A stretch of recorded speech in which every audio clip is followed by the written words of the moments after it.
today's topic is which 5 common mistakes to avoid in IBS treatment.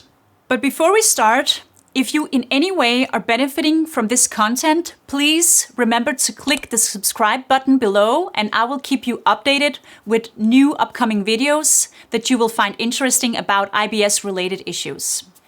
Number 1, not addressing the underlying cause behind your symptoms. This is the most common mistake a lot of people make when treating their IBS symptoms. It can be frustrating, painful, but also time-consuming and expensive when doing the wrong thing and not addressing the underlying cause. I have done another video on this particular topic where I talk more into specifics about how to discover the root cause behind your IBS symptoms. I have put a link down below so you can go and check it out. The bottom line is that IBS is only a symptom of something else going wrong, and you need to find out what that reason is in order to find out what you are treating and how you are treating it. Could it be bacterial overgrowth, fungal overgrowth, parasites, gallbladder issues, low stomach pH, or something totally different? Number 2. Not testing for underlying cause. So, I cannot underline the importance of getting tested enough before starting IBS treatment.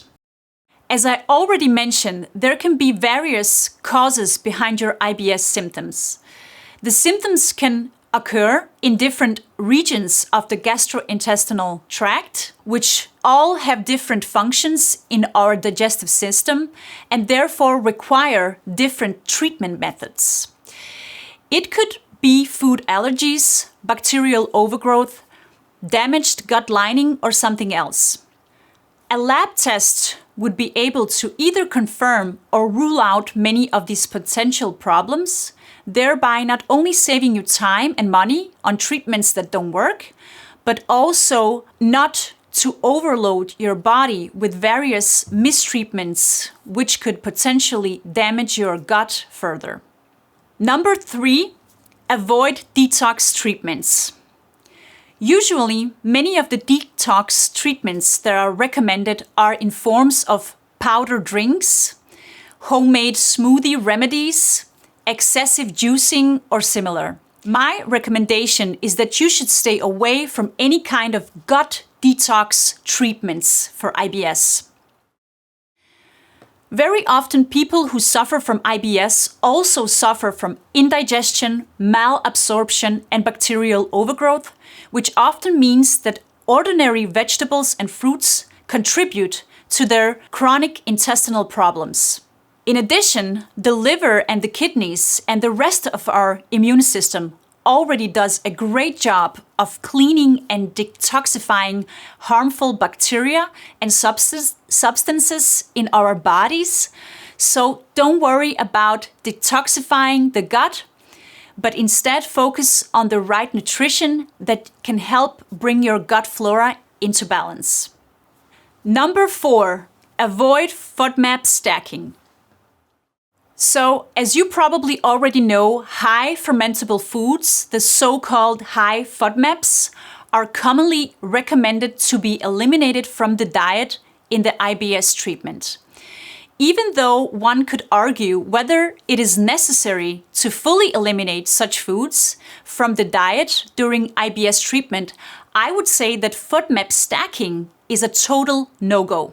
FODMAP stacking is a classic mistake made by many when treating IBS. There are many articles written on this particular topic. So the main issue here is that you already have a bunch of so-called high fermentable foods, high FODMAPs, that can create more bloating and gas compared to other low fermentable foods. These high fermentable foods could be foods such as onions, cabbage, apples, etc. So the issue here is not so much which foods to eat, but more about the amounts. An example could be consuming 10 grams of almonds, which could be okay for most people with IBS.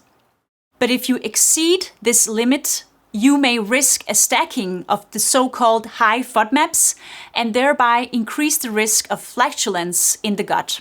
Another example could be combining the 10 grams of almonds with 2 or 3 other high FODMAP foods of small amounts, and you will get the same reaction. So stacking becomes an issue when too many high FODMAPs are consumed at the same meal or within the same time frame. So remember to take quantities into consideration together with spacing out your meals so that you avoid FODMAP stacking. Number 5, taking 20 supplements a day will not replace an unhealthy diet. The primary purpose of dietary supplements is to supplement any deficiencies of important nutrients in the body. Their purpose is not to supplement the lack of consumption of healthy foods in your daily diet. In order for the body to function properly, not only vitamins and minerals are required, but also right amounts of vegetable fiber. This means that your body prefers real food and a good variety of foods, which can bring your digestive system and the rest of the body into balance. So if you want to get rid of your IBS problems and balance your gut flora, you must focus on the dietary changes and making lifestyle changes, and that requires hard work. It could be cutting out carbohydrates and alcohol from your diet, having more home-cooked meals, less pre-made food, more organic and vegan alternatives, etc. So get smarter about your diet and your gut will thank you for it. So remember to click the subscribe button below if you want to see more videos like this. And I also have a website with a lot of more information about how you can treat your IBS symptoms, and I put a link right here. Thanks for watching.